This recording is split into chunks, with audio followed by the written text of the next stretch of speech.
And Shannon's joining us too, we think, or we're not sure.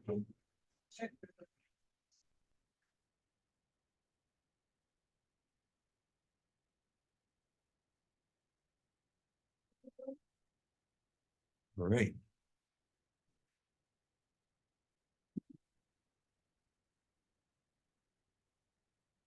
You ready? We're ready. All right, public communications. Any? Nope. None.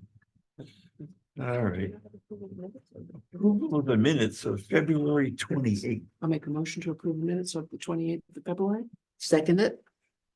Discussion. All those in favor signify by saying aye. Aye. Opposed? None? Okay. Much for that. New applications, commercial redevelopment, 350 Long Hill Road.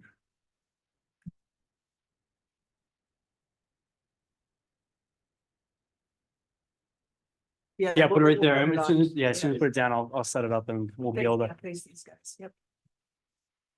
For the record, my name is Kevin Gibson with the company, senior project manager. Yeah, everyone can take this too.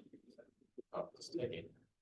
Is this what used to be was gonna be apartments? Nope. No? Who's gonna tell you? Oh.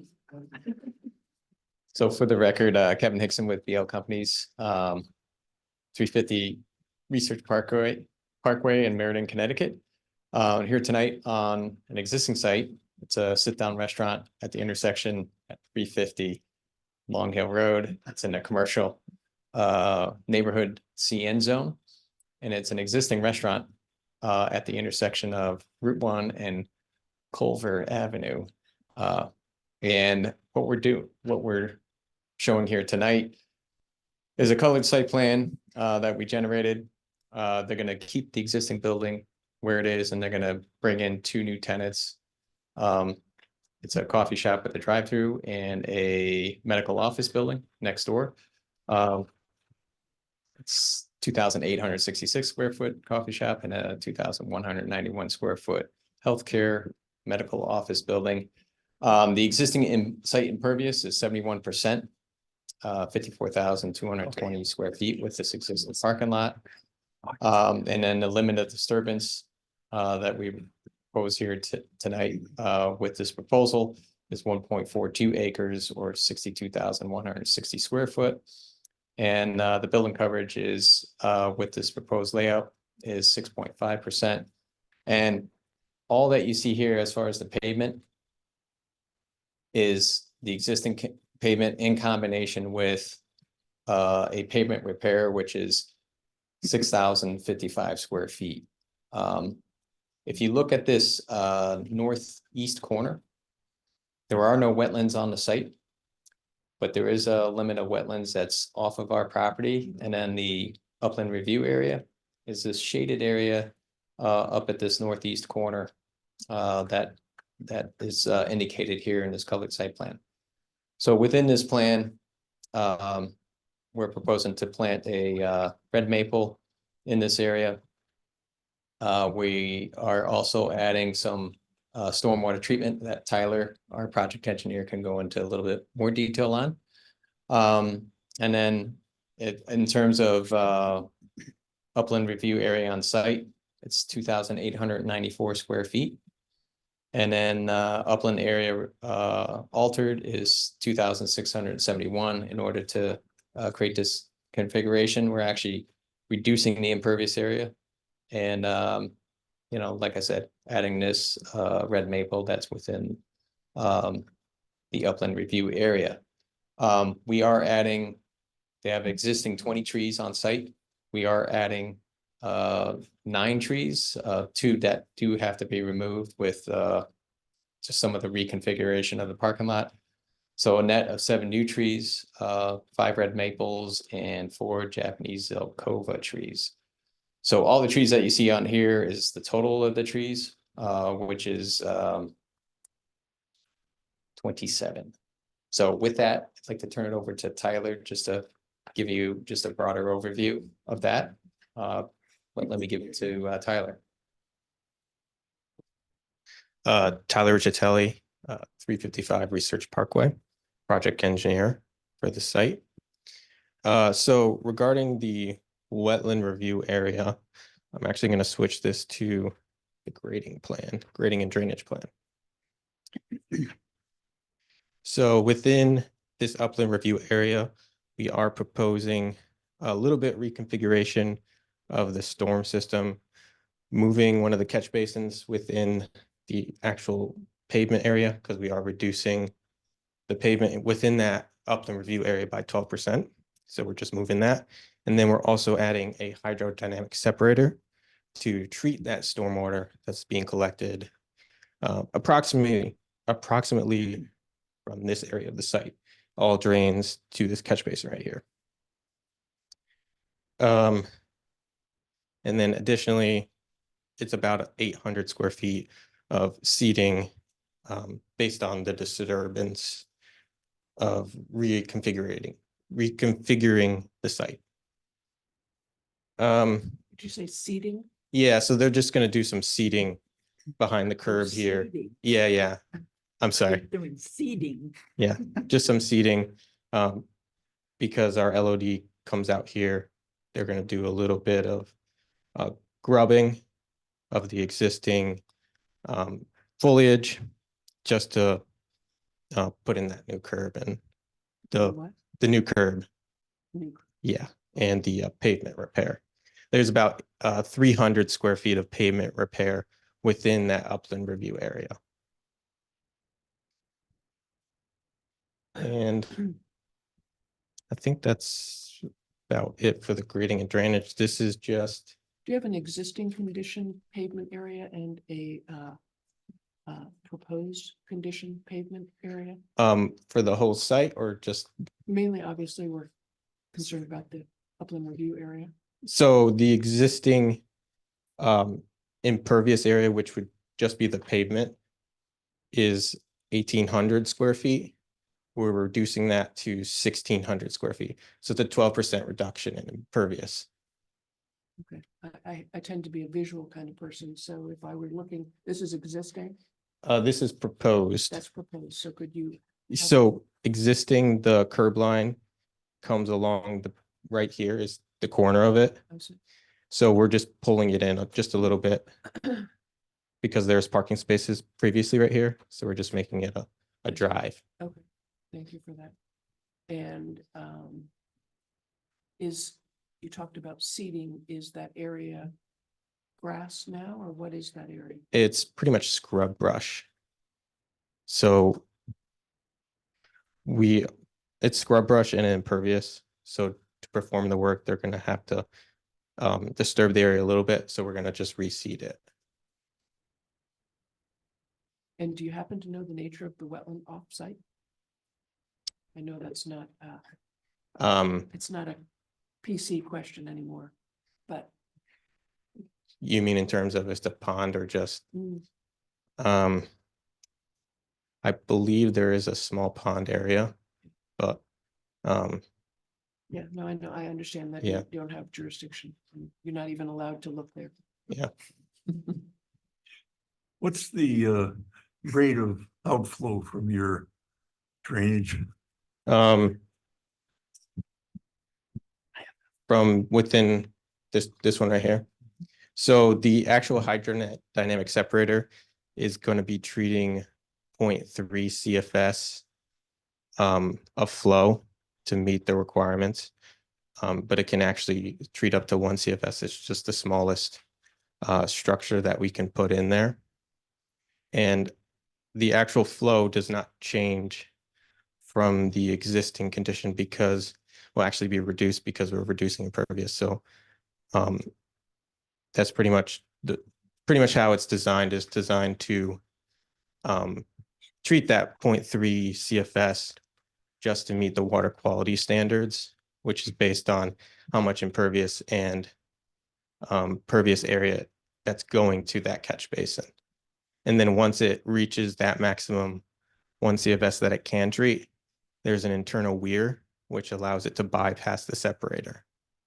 So everything above 1 CFS won't be treated, but that's above the 0.3 CFS that's even required to treat the first inch of rainfall.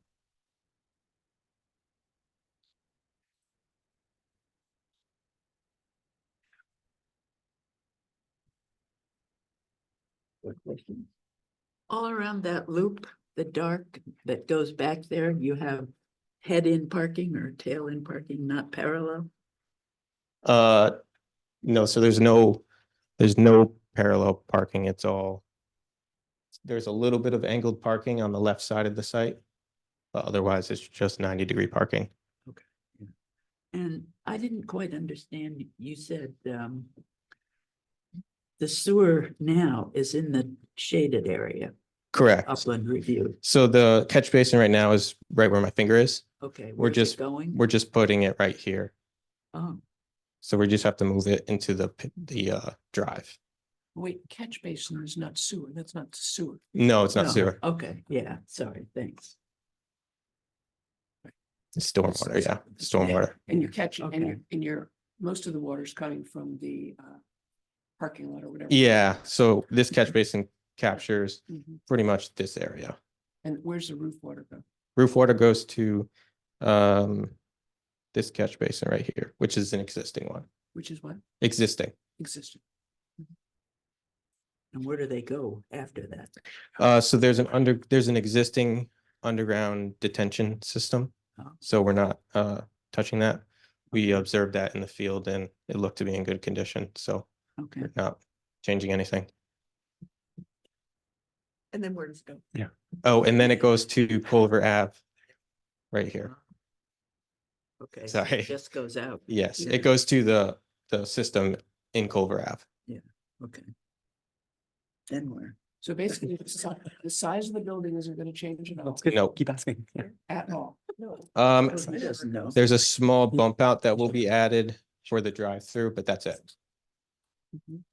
And just the decrease in the impervious surface for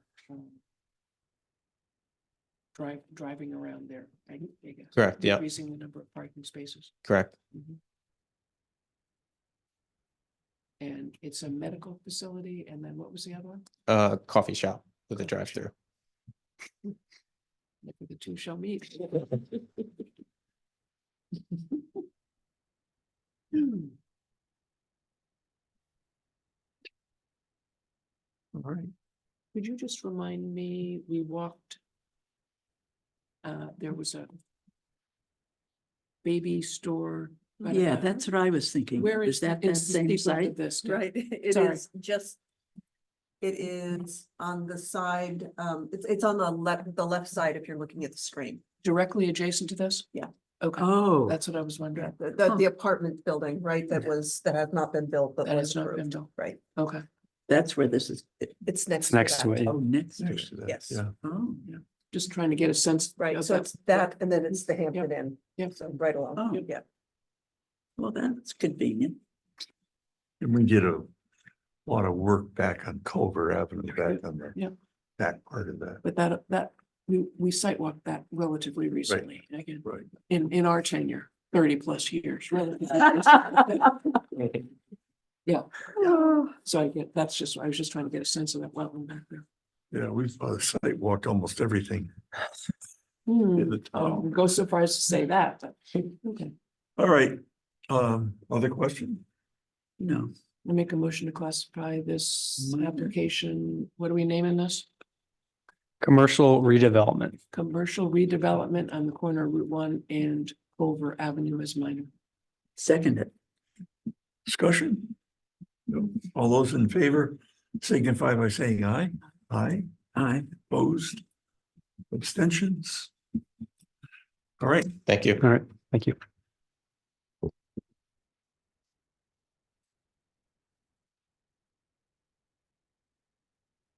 And just to clarify, no site walk, just because you've all seen it. we've all been there. Oh, yeah. We can go look at it anyway. Yeah, absolutely. Yep. Yeah, I know where it is. We'll leave that.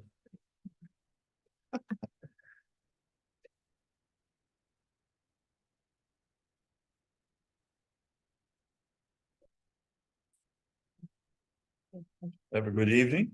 All right, good night now. All right. West Mystic Ice Pond. 542 Middle Neck Road. You want to grab the mic? Yep. We know where that is. Hold on, let me, there we go. No, Just let it slide. Yeah. I gotta let it slide up first. Hold on 1 second. Come on. Even if it's like that. Yeah. it's okay. You sure? Yeah, yeah, as long as you can slide it. Yeah, let's see if we can move it over a little. Oh, here. Come on.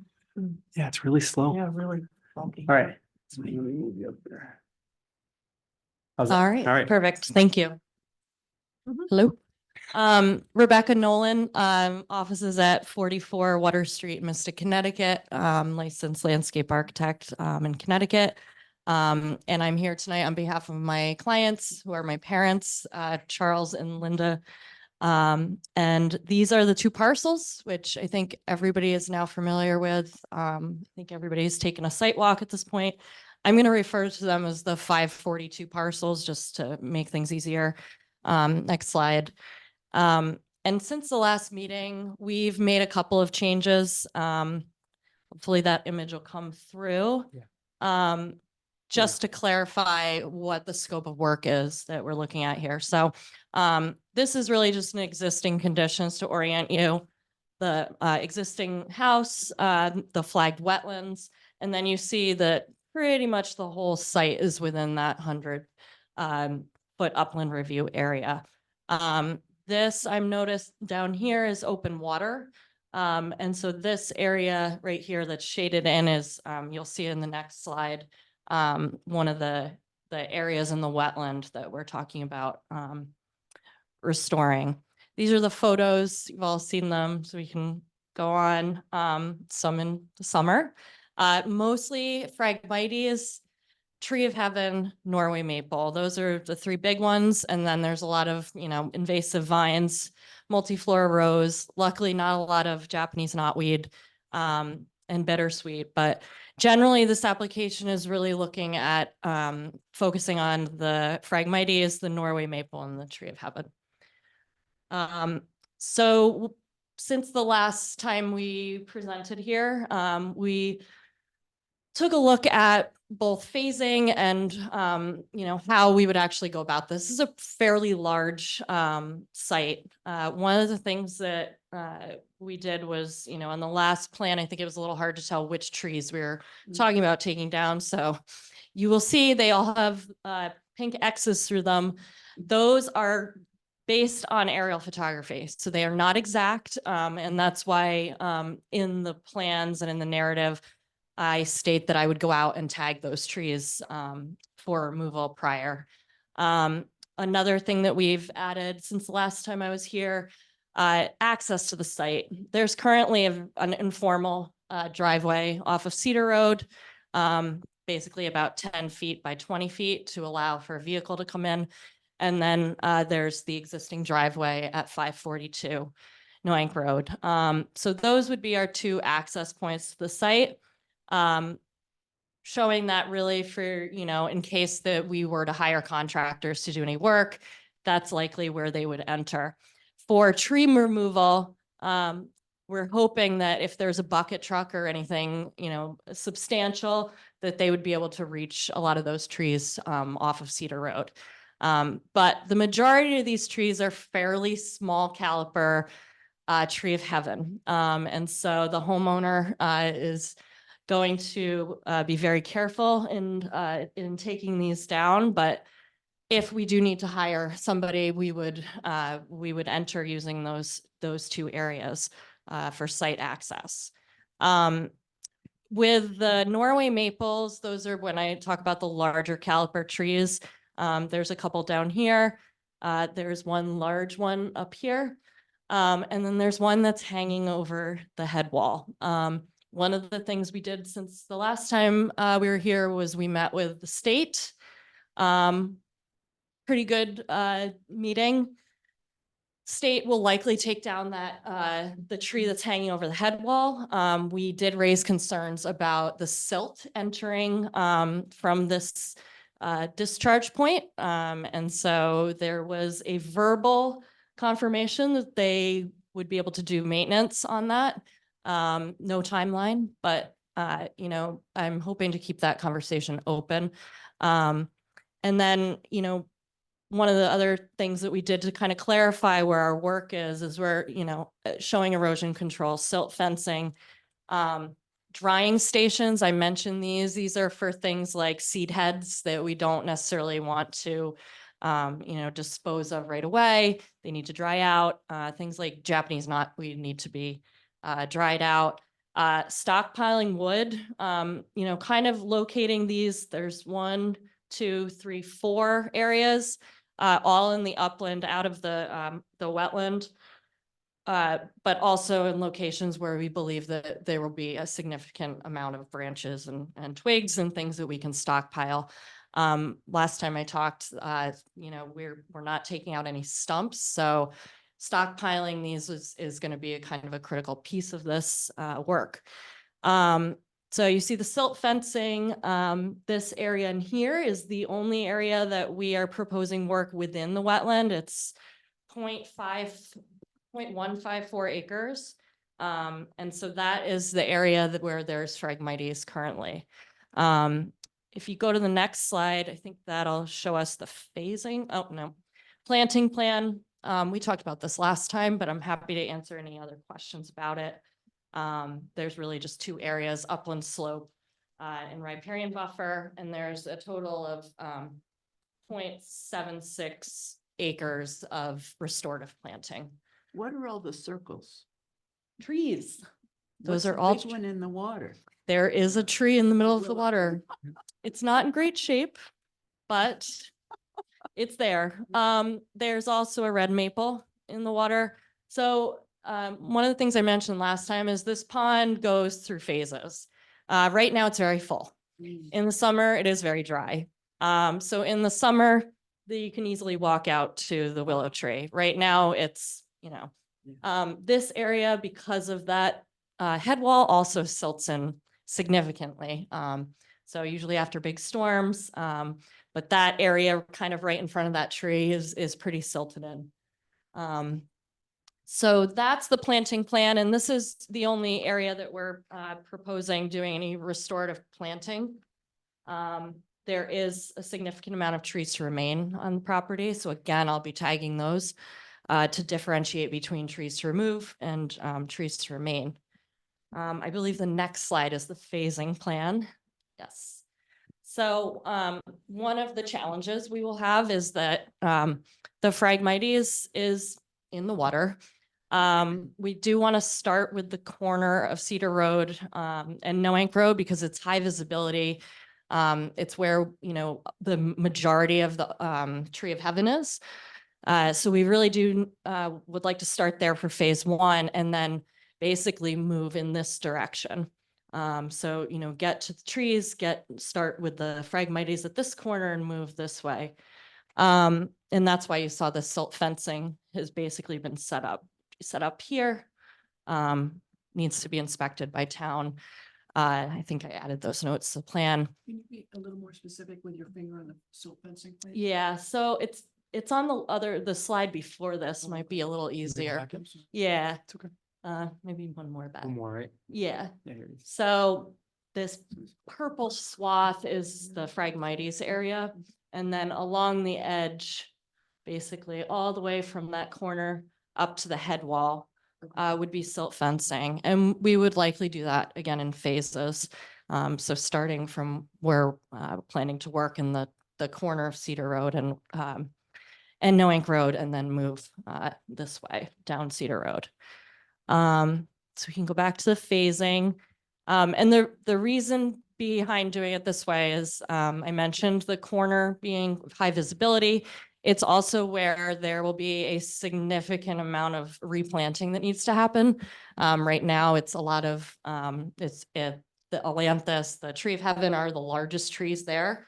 So, you know, we'll need to start putting in the restorative planting as soon as possible. So that's why we're starting there. And then phase 2, really to kind of clean up along Cedar Road. One of the things that we talked about was, starting at roadway edges with invasive species because that's usually how they spread. So, working our way down along Cedar Road. There's a lot of trees to remain in this section. It's a tall, what do you call it? A hummock. Technically, it's a bedrock, a lot of oak trees. There's some good stuff in there. So, a lot of the understory would likely stay, a lot of the oak trees, but then again, there's Norway maple saplings and things like that. And then last but not least, almost last but not least, because of the likelihood that the timeline for DOT to do any maintenance on that head wall is likely going to be later. That would be our last phase of kind of replanting. So try and get them to come in, do their work that they need to get done, keep it open before we go ahead and put plants in here. Because I'm kind of hopeful that they will take a look at the actual discharge point, not just the tree in the head wall, but also, we talked about check dams, things that would keep silt from basically flowing into the pond at the rate it is. And so that's kind of our last phase. And then most importantly, one thing that we've done differently since the last time is we've actually included most of the properties as the management area. The reasoning is because then the only area that's left out of this is maintained as lawn or vegetable garden. So the rest of this area that's not shaded in is native landscaping, but it does require maintenance. So every once in a while there is Phragmites that will pop up. Haven't seen knotweed, luckily. But just for the purposes of putting in an application with both of these, both of the parcels, to be able to make sure that we can also maintain this area was kind of important. So that was the last change, and that that makes the total management area 2.2 acres. And then the upland area at 542 is really the area that you see here, which is mostly maintained as lawn and gardens right now. So I think that might be the end of the presentation. Let me maybe just one more slide. Yeah, no, I think you guys have seen most of these. So this is just, examples of the planting that we've chosen, native plants. But happy to answer any questions on phasing, because I know this is the first time you're seeing that, and as well as the management area. So I know you did 1, 2, 3. What's the timing of your phasing? Yes, so this is always challenging because it's you're never eradicating invasive species. You're always doing what we're calling control. So my hope is that immediately, as soon as we're able to get a permit for this work, hopefully begin with the in the spring with the understory vegetation in this area, followed so that we can get access to the Phragmites. And then that is a top priority because the Phragmites does not have, or it still has the seed heads on it. So as soon as those go to seed, we're trying to mitigate that. So, I would say that's 2024. Basically, this first phase, trying to get in and get to the Phragmites. I would like to see this done in 3 years, but again, I think it will take some time to do that. So I think, phase 1, monitor. The idea would be to remove everything, revegetate immediately, and then get to the Phragmites. And the hope is that once we remove the Phragmites, it's control of it. So we'd have to go in year after year and do that. You talked about bucket trucks versus, and then also you're gonna leave the stumps, and you talked about a stockpile for twigs. What about, some of those trees they're not huge, but they're big enough. Yeah, so I think if we go back up to the management plan, So this is, and this is all the plans that you guys have. It's just with color added to it, so it's a little easier to read. So essentially, a lot of the trees, the tree of heaven are small caliper, so around 12 inch caliper. Maybe up, up to 24 for very large trees. But most of those would be taken down and stockpiled, likely in this location and this location. That's the tree of heaven. Taken down by a bucket truck or taken down by? So I think these could be done, anything, within the most of the tree of heaven can be taken down by the homeowner. Okay. The trees that we are gonna have a challenge with are the Norway maples. And there's a couple of them, they're all in this section. So those trees are the ones that I would say would likely be taken from a bucket truck. They would hopefully take those branches away. These are large trees. It's even possible that these trees were planted by the state when it was done in the 1930s. That was an acceptable street tree at the time. And we see it a lot. So they're just at the end of their life. They're also, all the Norway maples along Cedar Road are damaged. So those would be the ones that we would, hopefully be able to pull in here if we needed to. And they would take away those pieces. For the ailanthus, likely have to stockpile most of it. And then we do have a drying station here and here because there is, there's a lot of like sticks and things that would come out. We need to dry out the heads of the Phragmites. And so, keeping it in upland, things like that. And so what's the detail about the Phragmites? And that was good on the detail tree of heaven. What's the detail on that? So with the Phragmites, basically with you're supposed to cut it down almost immediately. They say it sooner rather than later. But the ideal time to cut Phragmites is before July, because after July, it's got, it's stalks and it's ready to go. The Phragmites in this area have been there for a long time. So it's there years and years of growth. Sometimes the seed heads come down, but a lot of those seed heads have been there for a long time. So that's kind of the first phase, is to get rid of those seed heads so they don't do any more damage. And then it would really be to come in every couple of weeks in the summer, cut back.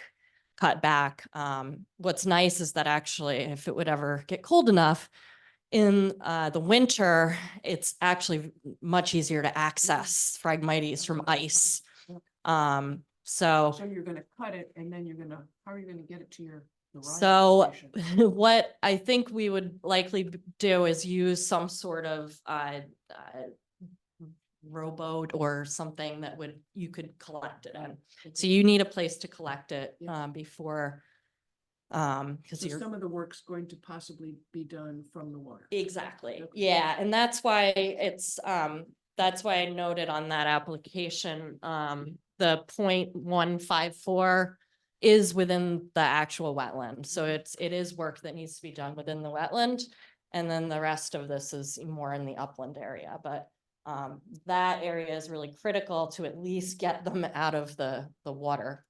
And then I think coming in year after year and cutting them back. So I'm hopeful that once the seed heads can be disposed of properly, dried out and disposed of, that then it's more of a, just control basically coming in. No herbicide. No herbicides, no. The herbicide method that would be used is like, it's just doesn't work when the Phragmites is actually sitting in the water. So that actually is a very successful, but it's only used when it's really not right in the water. And this is right in the water. So, yeah, I think that's everything. So I don't know if I answered your question about the timeline, but the hope is that to get through the first 3 phases within 3 years, and then it's control. So it's basically, doing the same thing and utilizing this pink boundary as that management area. So monitoring, cutting back anything that pops up, making sure that there's, you know, all the plants that we do put in new are still alive. Yeah.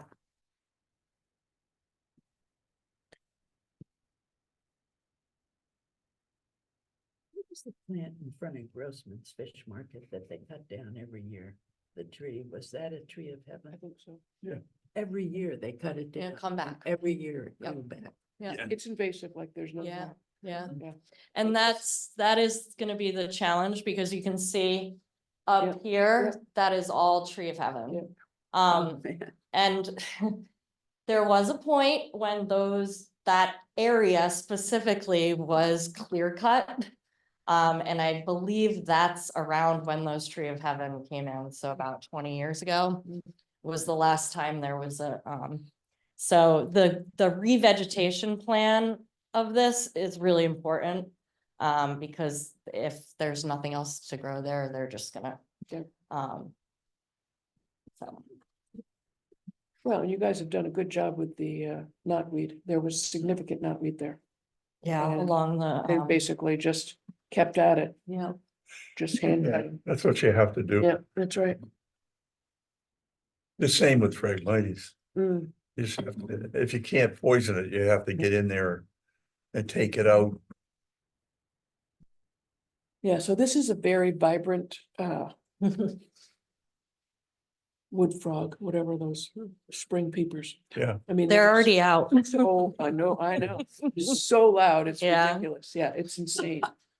So I think, I don't think there are a ton of birds that nest in that tree of heaven area. So that doesn't worry me too much about the timing about that.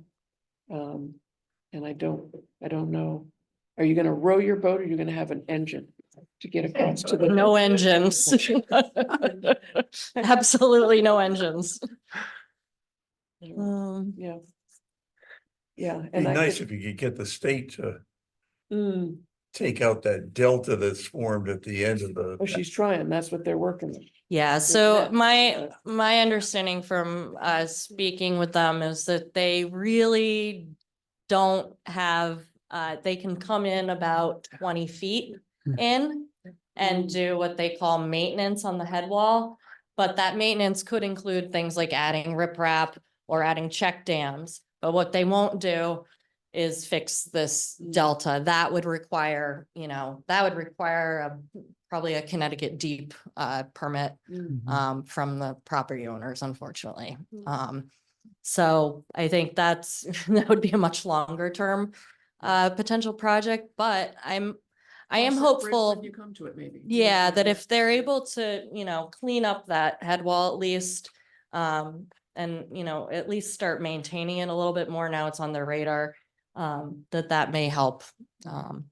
So, I mean, the storms are gonna keep coming. Every time there's a big storm there, everything washes down. So in some ways, the willow is like where everything kind of ends up underneath it, so. They need to put a catch basin there. They need to. put a Yeah. catch basin. Remember when we walked that, we said. Yeah. That was a million years ago. It was a long time ago.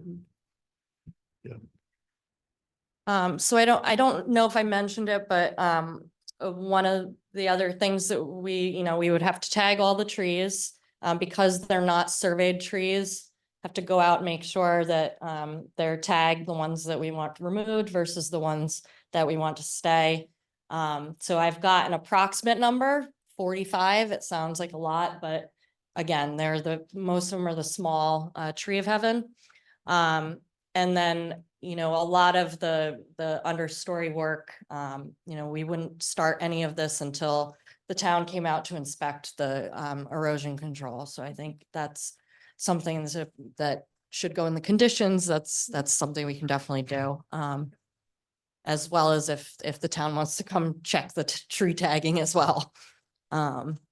They're gonna leaf out soon, so, but I mean, there's a black walnut in there, there's some sassafras, so there are some nice things that we would like to keep. So where are you guys on all this?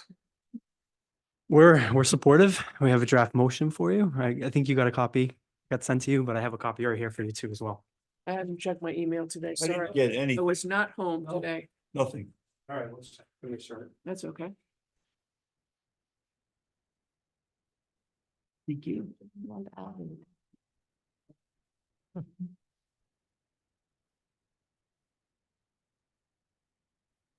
And do you guys want to add something here that you guys would check or tag trees or?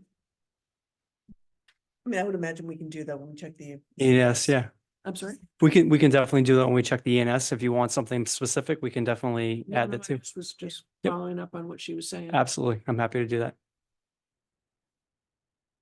I'll make a motion to approve inland wetlands 24-0002 West Mystic Ice Pond for the removal of invasive and woody vegetation within the 100-foot upland review area, restoration of wetland buffer with native plant communities. This permit is subject to the 4 standard conditions. Second it. Second. All those in favor signify by saying aye. Uh, Aye, opposed. All right, Good luck. Thank you very much. Good luck. Appreciate it. Yeah, that's you a guys big got, project. you got your hands full. Yeah, but I've been watching you over the years, you know, you're obviously doing it the right way. Thanks. Yeah. Lucky you have a daughter like this. I know, right? Yeah. And lucky you have parents like that.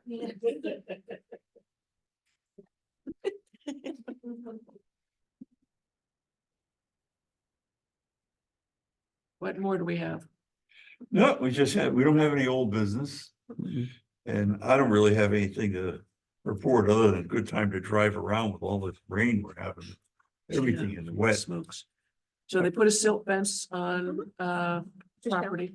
Yep. Whatever that is. Are they building, they're gonna spec that out? They are, They're doing yeah, it? it's a spec. Yeah. Yep. I know. very much. Night. Welcome. And what about the corner Route 1 in Fishtown? It's What's still, going on? so there was some clearing at the corner of Route 1 and Fishtown Road that we stopped. Because any clearing greater than a half an acre needs a sediment and erosion control plan that is approved by the zoning official. They don't have that. There are wetlands on the property. That also has to be shown on the sediment and erosion control plan. So on Monday, the soil scientist came out to flag the wetland. I believe the survey crew will be out there sometime next week to pick those up, place it on a plan. I don't know what the plans are for this, So there's a- other than at this point, doing some clearing. It was just a little bit clandestine because those machines showed up on a Sunday. Oh, I know. Oh, I know. I've spoken with a guy who has the machines. I know that guy too. Yep. Yep. Yeah, and I just was like. Yep. I didn't get first thing because I had a few other things on my list, but I was like, Deb, Yep. do. I said, are there still wetlands there? Because I used to skate there when I was Oh, a yeah. kid. Yeah. Yep. So, Yep. that was it's just kind of like a little strange Mhm. that they showed up on Sunday, those machines. Anyway, Yep. so there's really no plan for, Not that we're aware of, but I can tell you, all of the building officials and all of the planners here are aware of it and we're driving by. okay, And the guy with the machine knows that. Okay. Yeah. Here we are. okay. Thank you so much. Appreciate it. What about 95? Who regulates the land along 95? The state, They do it totally. We have no say on that. right. I mean, even that, remember That's we right. had that subdivision, Sandy, is it still Sandy Hollow It Road? is. Yeah, Sandy Yep. Hollow Road there, and then there was a certain. Right. Well, they're doing something. I'm not sure exactly what they're They're putting. in just making place sure there. we have good They've had a visibility. silt fence forever. Yeah, we have good visibility. They're cutting a lot Yeah. of trees. Yep. Yeah. Yeah, there's some Mhm. kind of poor silt fence along there. Yeah, Yeah. it's a mess. Well, I know. Oh, yeah. Yeah. So, yeah, I mean, I think. Okay, that's what I was wondering. And then what was the one other? What was my, this might be important. I had one other thing that I was thinking about, but I can't remember. Cause it's getting close to 8 o'clock, you know how that goes. That's right. It's not getting any easier, Deb. Yeah. But, Yeah. good. So I have been driving around. You have what? I have been driving around. Yeah, I've been doing some too, looking. Any work on the road that gonna turn into 215 into Groton Long Point? There was a lot of, Oh, the bridge? Not yet. nothing yet. No, nothing yet. It doesn't look like anything's going on. No, there. nothing yet. Mm-mm. One thing I want to remind you of tomorrow night is Groton Community Conversation. The topic is shaping the future of Groton. It's at the Marine Science Magnet School. So if you've never been in the building, it's an opportunity to go in. There will be dinner. So What time? it is at 5. No, absolutely, right? It's at 5:45 and it ends promptly at 7:15. Because we don't want to waste people's time, but we have a guest speaker coming in to kind of talk about the plan of conservation and development, how that impacts future development, how that impacts future zoning, and basically how people can participate. And there was a first one. There was up at the Nautilus, that's right. It was well attended, probably half of the folks there we had never seen before, which is kind of the goal. Yeah. That's such good. Yeah. news. Yep. And again, it was good food. So, we're seriously, we're going to local restaurants. We're catering it with local restaurants. So, good. yeah. Yeah. So there'll be 2 more this spring and then another 4 in the fall. Yeah. Yeah. So the April one is going to be on housing. And then the May one is going to be basically civics 101, how government works, how you participate, what you guys all do, how it all meshes together. Yep. Well, that's really heartening that people are attending. Mhm. Are you gonna get somebody from the day to come and? They're aware of it. Yeah, they are. Yep. And it's also being filmed. So, if you miss it, you can get it on YouTube. So, yeah. With no food. That is correct. With no food. That's right. That's right. You guys have to attend that too? We do. Yeah. I mean, we want to. So, yeah. That's good. And then what's the idea about going to the different places just so people can see? Because sometimes it's intimidating to come to town hall, Mhm. right? Fair enough. Yeah. Fair enough. Yeah. Yes. So people get to see these other. Well, that's also part of it, right? That's kind of the draw, right? Marine Science Magnets, well, you don't go there unless you have a kid there. Yeah. Yep. Exactly. Yep. Where is it exactly? It's over in the city near Pfizer on Shannicosset Road, I believe. Yeah. Shannon Road. Road. Yeah. Yeah. Yep. It's an Below interesting, or above? Below, toward the water? it's, mean, right. It's sort of the cul-de-sac. That's right. Yep. Yep. Yeah. So, Right. You're interested in that free meal? well, She why said, not? Not gonna wanna cook. There you go. There you go. I've been making soup. I don't blame you. I don't want to cook either, so I don't. We have a motion for adjournment. Yeah. Second it. Okay. All those in favor? Aye. Aye. Just to make it legal. Yep, exactly. Let's close this.